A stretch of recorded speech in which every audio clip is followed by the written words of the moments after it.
Најавив дека денеска имам чести прилика, но и привилегија пред се, особено на денешен ден, кога се одбележува Успение на Пресвета Богородица, се еден од најубавите христијански празници кои што ги имаме. Куќина слава за многумина, нека ви е за многу години, да сте во добро здравје, нека ви е вечна и вековита славата, нека ви донесе берекет и здравје за домот, доколку ја прославувате денеска.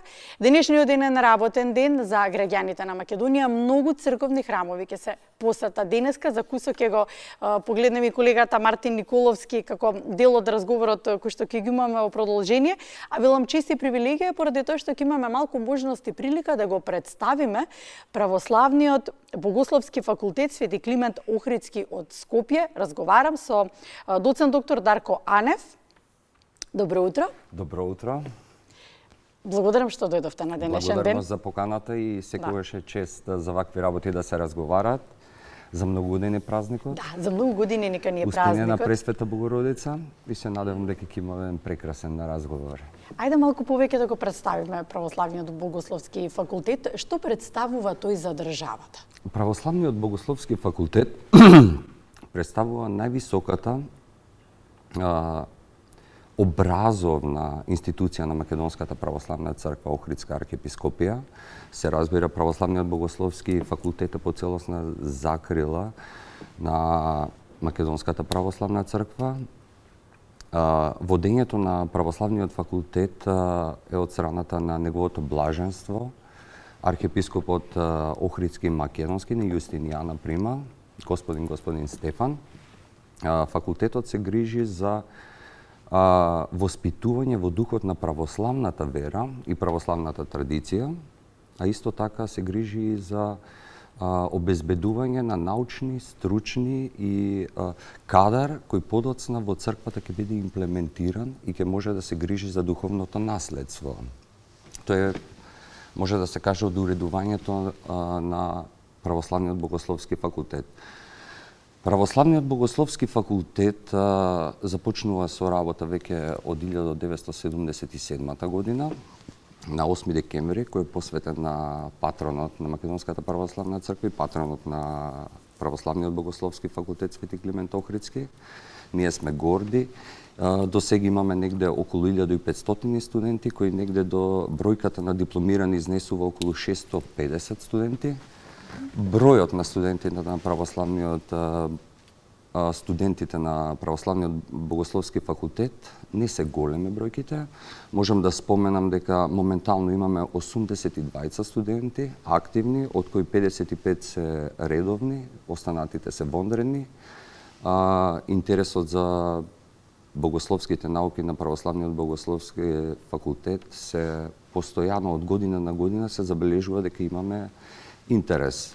Кога станува збор за студирањето на студентите на Православниот Богословски факултет, кај нас за да дојдат и да бидат примени, имаат посебни услови. Како највисока духовно воспитна институција на Македонската православна црква, можам да спомнам дека тој е дар и благослов и нешто што допринесува за културното и духовното издигнување на нашиот народ. Тоа е првата одлика која што можам да споменам во целина за учеството и што представува Православниот Богословски факултет за нашата држава. Кој може да студира? Велите има посебен критериум за упис, но пред се вашата мисија секојдневна е поинаква и верувам дека од повеќе аспекти не може секој човек да се определи да животно за таква мисија. Така што, еве, според вас критериуми, но и лични критериуми, кој може да се определи да го студира? Ви благодарам. На Православниот Богословски факултет може секој да дојде, да поднесе документи и да биде дел од студирањето. Меѓу другото, начинот на изборот на студенти, кај нас за разлика од Универзитетот Свети Кирил и Методи, малку е поинаков. Најнапред, секој студент од кој што е крстен во црква, во православна вероисповед, му е дозволено да студира на Православниот Богословски факултет Свети Климент Охридски. Меѓу другото, тој треба да има благослов од надлежниот архиереј за студии, Подоцна за примањето кај нас на факултет имаме приемен испит, кој што е подлежен во три групирања. Првото е македонскиот литературен книжевен јазик, второто е познавање на катехезисот, основните воведните работи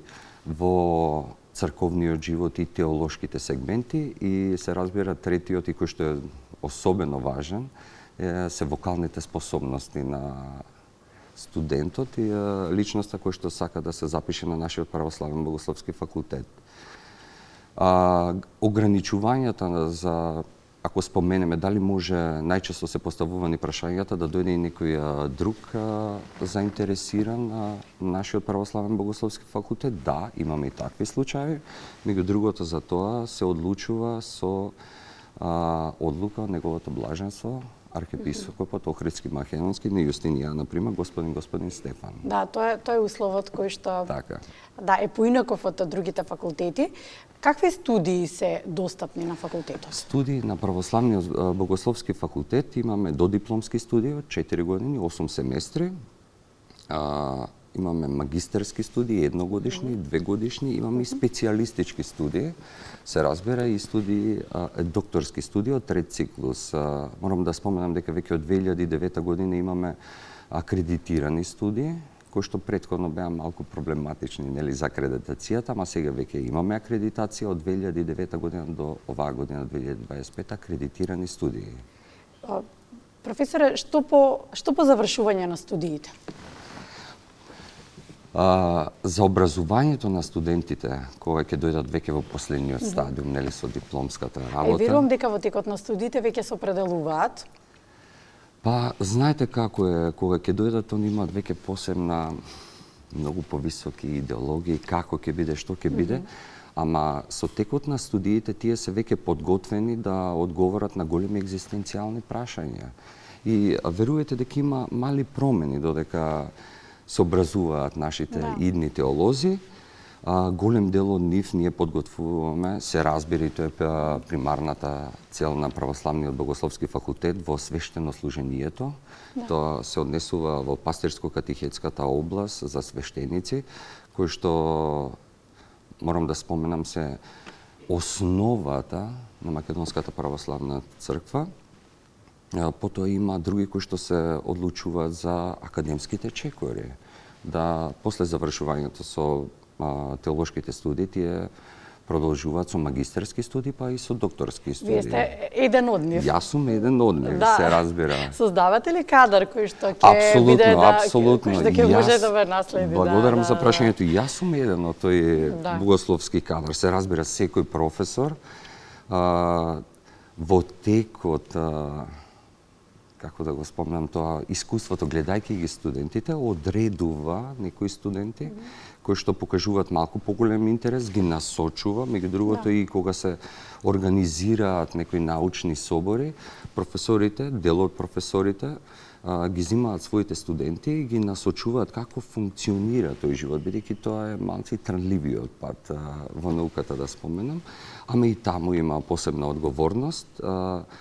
Секој студент кој што сака да продолжи на, да речеме, на магистерски, на докторски студии, треба да добие благослов од неговиот надлежен архиереј за да ги продолжи студиите кај нас на нашиот православен богословски факултет. Имаме случаеви каде што морам да споменам од кај нашиот православниот богословски факултет Свети Климент Охридски, скоро сите професори имаат завршено докторски студии надвор од Македонија на многу големи теолошки универзитети.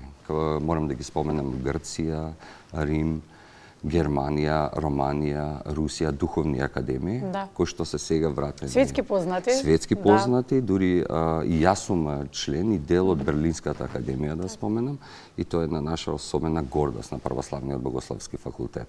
Па да, и за идните студенти. И за идните. Ние кога сме биле како професори таму, веќе сме овозможиле да отвориме пати за наредните генерации, за наредниот кадар. За дошколување се разбира, да. Со какви предизвици се соочуваат студентите во не само во изборот, туку во текот на студирањето на богословскиот факултет? Па знаете, кога станува збор за факултет најнапред, по подоцна, ако го земеме во обзир и нашиот православен богословски факултет, проблематиката секогаш за секој еден студент е посветеност, работа и да се биде истраен. А православниот богословски факултет не само што ги бара и захтева за тие работи, и се труди воспитно да ги проследи студентите во нивниот духовен развој. Одлика на православниот богословски факултет Свети Климент Охридски е и што директно ги имплементира и ги вклучува студентите во црковниот живот. Тоа значи дека студентите додека студираат не се само насочени кон постојаност, да речеме, на теоретско образование, туку имаат и практичен дел, кој што се дел од парохиските цркви во зависност од каде припаѓаат, од кој дел од Македонија доаѓаат. И се разбира дека треба да бидат подготвени не само на екзистенцијалните прашања, туку и да дадат една голема општествена одговорност, бидејќи православниот богословски факултет не е подреден само да направи форма на добро интелектуално обучени луѓе, туку да им даде малку и еден духовен предизвик кој што може да биде малку еден проблематичен момент, но и благодат, каде човекот духовно возрастува и својот духовен дар да може да го пренесе, почнувајќи од семејството, заедницата, црквата и да биде одлика на општеството. За куса ќе го продолжиме разговорот, ќе направиме тука една мала пауза, ќе се вклучиме во живо во Мала Богородица, така се викаше црквата, да, која што е успеение на Пресвета Богородица. Не, тоа е Мала Богородица. Мала Богородица, добро, затоа ме збунивте, да, добро. Во близина е на македонската телевизија. Еден од црковните храмови кој што верувам дека голем број на верници ќе го посета денеска, како е во живо Мартин Николовски се вклучува, па ќе го продолжиме разговорот понатаму. Мартин, те слушаме вниманието кај тебе. Добро утро, Јована, добро утро за сите гледачи на Македонија наутро и нека е честит празникот успеение на Пресвета Богородица. Во моментов се наоѓаме и како што најави во црквата во близина на македонската телевизија посветена на Богородица и веќе тука започна да доаѓаат верници, да се поклонуваат на иконата на Богородица, а за тоа какво е значението на овој празник утрово заедно со нас е отец Игор Калпаковски кој ќе ни објасне за тоа како се празнува празникот. Отец Игор, за многу години нека е празникот, кое е значението на овој празник и како треба на верниците истиот да го сватат и да го почитуваат. Добро утро прво на сите. Нека е за многу години празникот на Пресвета Богородица.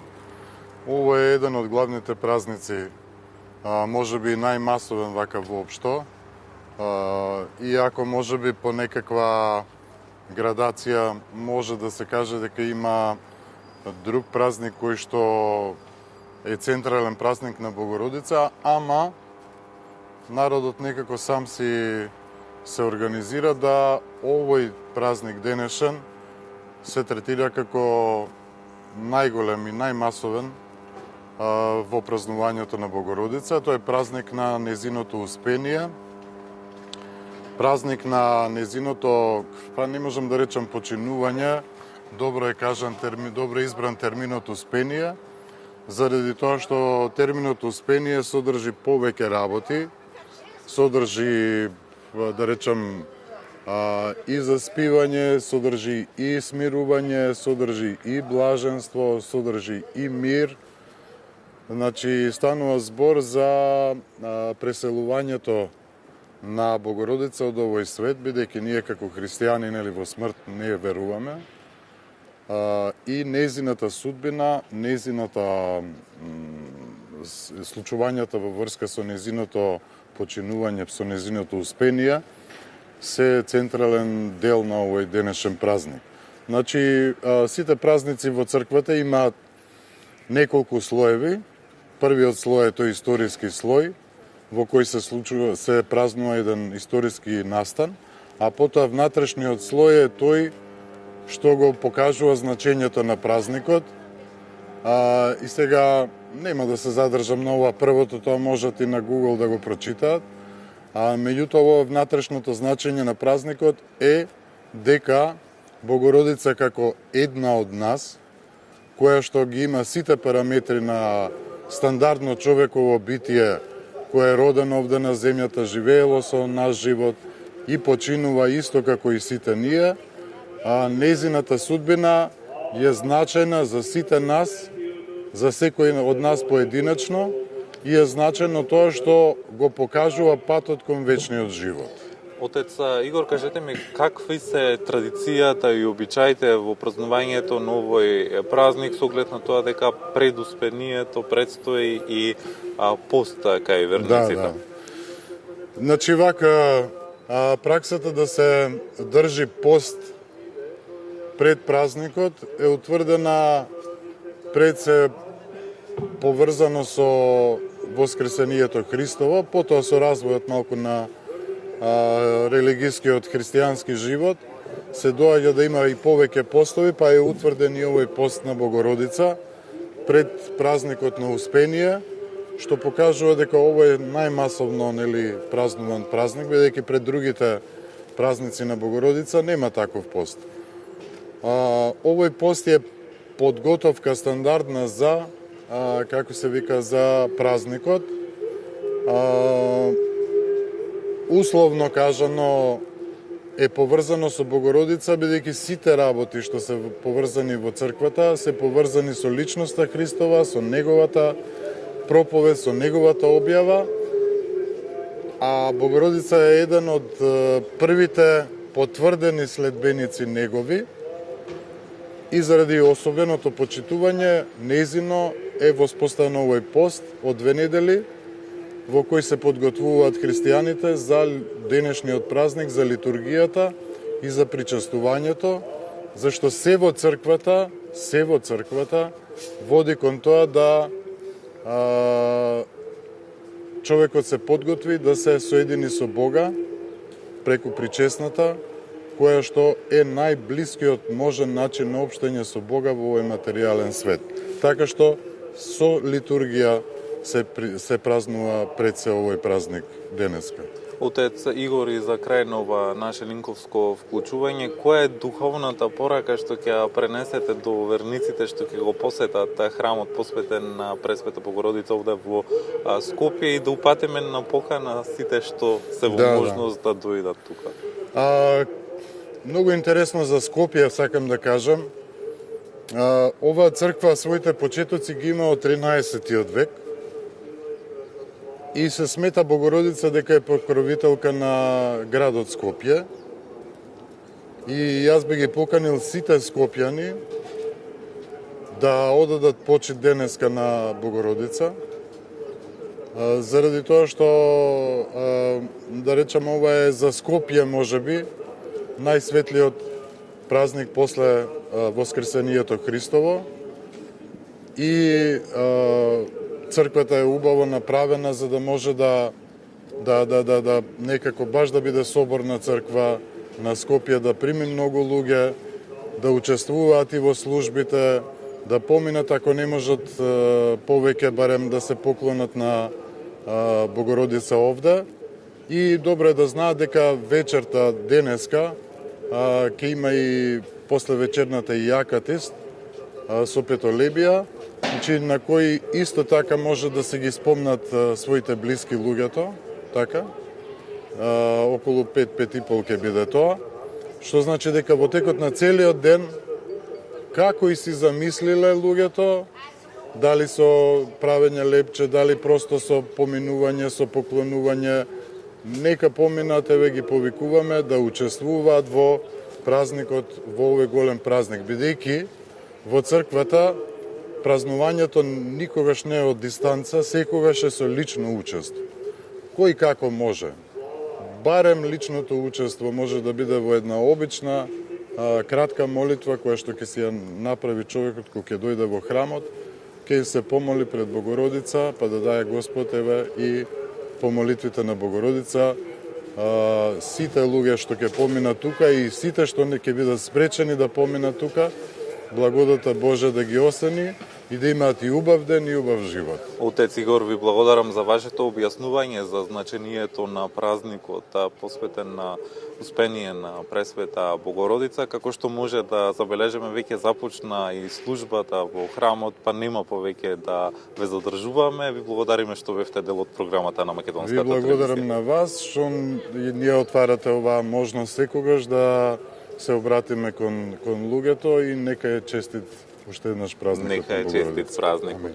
Јована, разговаравме со отец Игор Калпаковски, кој ни објасни за значението на празникот Успение на Пресвета Богородица, обичаите и традициите на македонскиот народ во празнувањето на овој празник, понатаму за Богородичниот пост, но исто така и за храмот што се наоѓа овде во центарот на Скопје.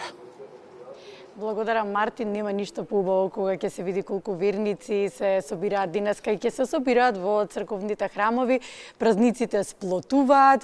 Разговараме во продолжуваме со доцент доктор Дарко Анев за Православниот Богословски факултет Свети Климент Охридски во Скопје. Споминавме дека во текот на студирањето на факултетот има можности за пракса, но не го споминавме моментот на меѓународна соработка. Меѓународната соработка, тоа можам да споменам дека е една од најсилните адути на Православниот Богословски факултет Свети Климент Охридски од Скопје. Зошто? Бидејќи там со учеството на секои меѓународни собори, не само од домашните, не само од европските, туку и од светските, ние стануваме како факултет еден дел само од таа голема мрежа на богословската и теолошката мисла на светско ниво. Еве ќе ви споменам искрено.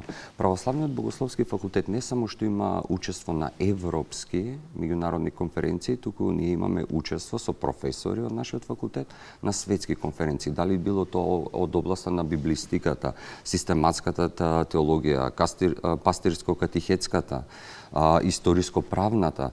Професорите на тој начин на нашиот факултет овозможуваат и отвараат врата и за наредните генерации, како што споменавме пред неколку минути, за нашиот наследен, наставен кадар кој што ќе дојде, за да можат и тие да станат дел од таа голема мрежа, таа теолошко-богословска мисла, која што Балканот е особено интересен за европските меѓународни конференции и за светските меѓународни конференции.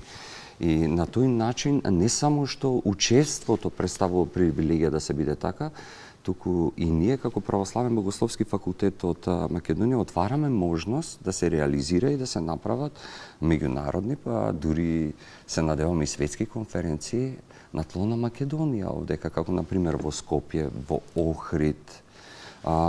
Ние сме и во подготовка за една таква конференција. Ние веќе имавме неколку реализирани конференции и тоа во Охрид. Не можам да ви опишам што представува кои ќе дојдат, например, професори од католички факултети, од протестантски факултети, од библиски институти и кои во Охрид кога го видоа, тие рекоа сега знаеме зошто ова е Балканскиот Ерусалим. И тоа, со тоа сме горди и тоа морам да кажам не само што е еден од нашите најсилни адути, него постојано учествуваме секаде каде што ќе бидеме поканети, ама и ние настојуваме да поканиме не само како што споменавте за меѓународни конференции, него отвараме врата да се овозможат и предавање на голем број реномирани професори од огромни факултети. И тоа е една можност и наша гордост на нашиот мал Православен Богословски факултет. Мално особено важен и со голема мисија. Би сакала да го заокружиме разговорот која е мисијата на Богословскиот факултет во Скопје. Мисијата на Православниот Богословски факултет Свети Климент Охридски, носејќи една голема не само историско, туку и културно-теолошка традиција, представува основа и фундамент на зачувување на тоа светопреданско и теолошко богословие, кој што од генерација на генерација е давано, па сега и на нас, ние како наследна генерација, да можеме да го сочуваме во факултетот и секој еден што ќе помине низ факултетот да биде посветен да биде духовно возрастен и воспитан, се разбира пред се во православната вера, да го следи патот на Македонската православна црква, Охридска архиепископија, да ја зачува, да може да даде еден целосен општествен одговор пред се, одликувајќи се не само со збор, туку и со дело, како што вели Свети Јован Златоуст, не само оној што говори за теологијата може да се нарече теолог. Сите ќе говорат, ама оној кој што најнапред ги очистил мислите и срцето, тој веќе не говори теологија, покажува теологија. Животот и делото на Господ Исус Христос говори преку него. Можам да кажам дека тоа е исто благословот на православниот богословски факултет и кој веруваме и се трудиме и настојуваме да го продолжиме и да го дадеме на наредните генерации. Особено голема општествена одговорност, но и гордост за вас. Благодариме. Благодариме за гостувањето. Денеска ми беше чест и привилегија, искрено. Да се запознам малку повеќе со вашата мисија.